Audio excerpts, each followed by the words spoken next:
Vox Populi. Auguste de Villiers de l'Isle-Adam. Les contes cruels. À Monsieur le comte de Lille. Le soldat prussien fait son café dans une lanterne sourde. Le sergent off.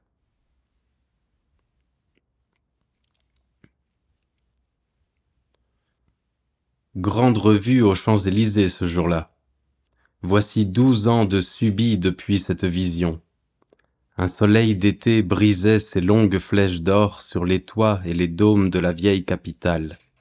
Des myriades de vitres se renvoyaient des éblouissements. Le peuple, baigné d'une poudreuse lumière, encombrait les rues pour voir l'armée. Assis devant la grille du parvis Notre-Dame, sur un haut pliant de bois, et les genoux croisés en de noirs haillons, le centenaire mendiant, doyen de la misère de Paris, face de deuil au teint de cendre, peau sillonnée de rides couleur de terre, mains jointes sous l'écriteau qui consacrait légalement sa cécité, offrait son aspect d'ombre au Te Deum de la fête environnante. Tout ce monde, n'était-ce pas son prochain? Les passants en joie, n'étaient-ce pas ses frères? À coup sûr, espèce humaine. D'ailleurs, cet hôte du souverain portail n'était pas dénué de tout bien. L'État lui avait reconnu le droit d'être aveugle. Propriétaire de ce titre et de la respectabilité inhérente à ce lieu des aumônes sûres qu'officiellement il occupait, possédant enfin qualité d'électeur, c'était notre égal, à la lumière près. Et cet homme, sorte d'attardé chez les vivants, articulait de temps à autre une plainte monotone, syllabisation évidente du profond soupir de toute sa vie. Prenez pitié d'un pauvre aveugle, s'il vous plaît.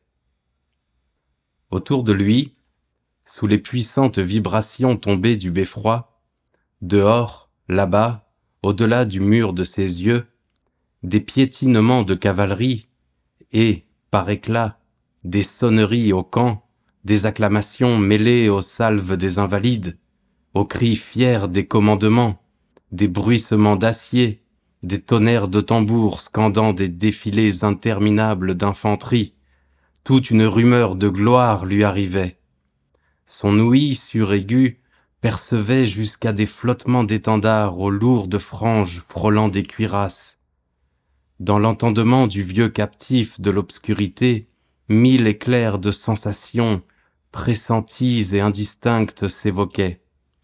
Une divination l'avertissait de ce qui enfiévrait les cœurs et les pensées dans la ville. Et le peuple, fasciné comme toujours par le prestige qui sort pour lui des coups d'audace et de fortune, proférait en clameur ce vœu du moment. Vive l'empereur! Mais, entre les accalmies de toute cette triomphale tempête, une voix perdue s'élevait du côté de la grille mystique. Le vieux homme, la nuque renversée contre le pilori de ses barreaux, roulant ses prunelles mortes vers le ciel, oublié de ce peuple dont il semblait seul exprimer le vœu véritable, le vœu caché sous les hurrahs, le vœu secret et personnel, psalmodiait, augura l'intercesseur, sa phrase maintenant mystérieuse. Prenez pitié d'un pauvre aveugle, s'il vous plaît. Grande revue aux Champs-Élysées ce jour-là. Voici 10 ans d'envolée depuis le soleil de cette fête. Même bruit, même voix, même fumée. Une sourdine, toutefois, tempérait alors le tumulte de l'allégresse publique. Une ombre aggravait les regards. Les salves convenues de la plate-forme du Prytanée se compliquaient cette fois du grondement éloigné des batteries de nos forts. Et, tendant l'oreille, le peuple cherchait à discerner déjà, dans l'écho, la réponse des pièces ennemies qui s'approchaient. Le gouverneur passait, adressant à tous maints sourires et guidé par l'amble trotteur de son fin cheval. Le peuple, rassuré par cette confiance que lui inspire toujours une tenue irréprochable, alternait de chants patriotiques les applaudissements tout militaires dont il honorait la présence de ce soldat. Mais les syllabes de l'ancien vivat furieux s'étaient modifiées. Le peuple éperdu proférait ce vœu du moment. Vive la République! Et, là-bas, du côté du seuil sublime, on distinguait toujours la voix solitaire de Lazare.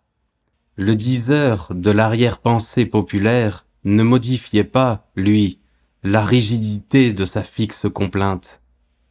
Âme sincère de la fête, levant au ciel ses yeux éteints, il s'écriait, entre des silences, et avec l'accent d'une constatation, « Prenez pitié d'un pauvre aveugle, s'il vous plaît. » Grande revue aux Champs-Élysées ce jour-là.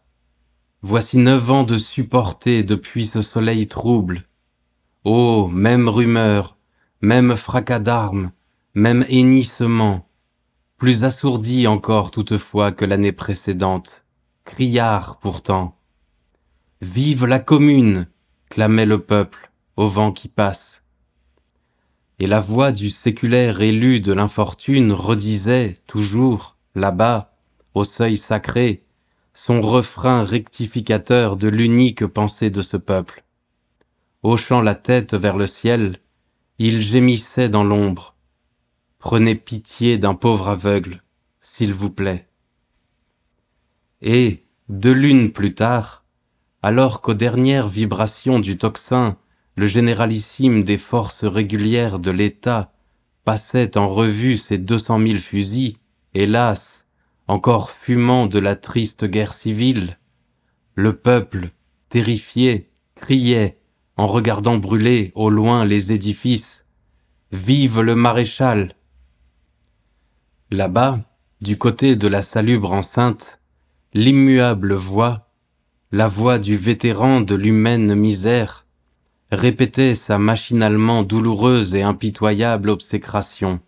« Prenez pitié d'un pauvre aveugle, s'il vous plaît. » Et, depuis, d'année en année, de revue en revue, de vocifération en vocifération, quel que fût le nom jeté au hasard de l'espace par le peuple en ses vivats, ceux qui écoutent, attentivement, les bruits de la terre, ont toujours distingué, au plus fort des révolutionnaires clameurs et des fêtes belliqueuses qui s'ensuivent, la voix lointaine, la voix vraie, l'intime voix du symbolique mendiant terrible, du veilleur de nuit criant l'heure exacte du peuple, de l'incorruptible factionnaire de la conscience des citoyens, de celui qui restitue intégralement la prière occulte de la foule et en résume le soupir.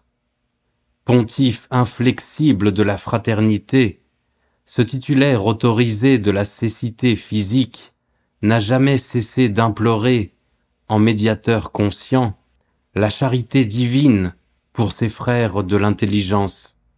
Et, lorsque, enivré de fanfares, de cloches et d'artillerie, le peuple, troublé par ses vacarmes flatteurs, essaye en vain de se masquer à lui-même son vœu véritable, sous n'importe quelle syllabe mensongèrement enthousiaste, le mendiant, lui, la face au ciel, les bras levés, à tâtons, dans ses grandes ténèbres, se dresse au seuil éternel de l'Église, et, d'une voix de plus en plus lamentable, mais qui semble porter au-delà des étoiles, continue de crier sa rectification de prophète.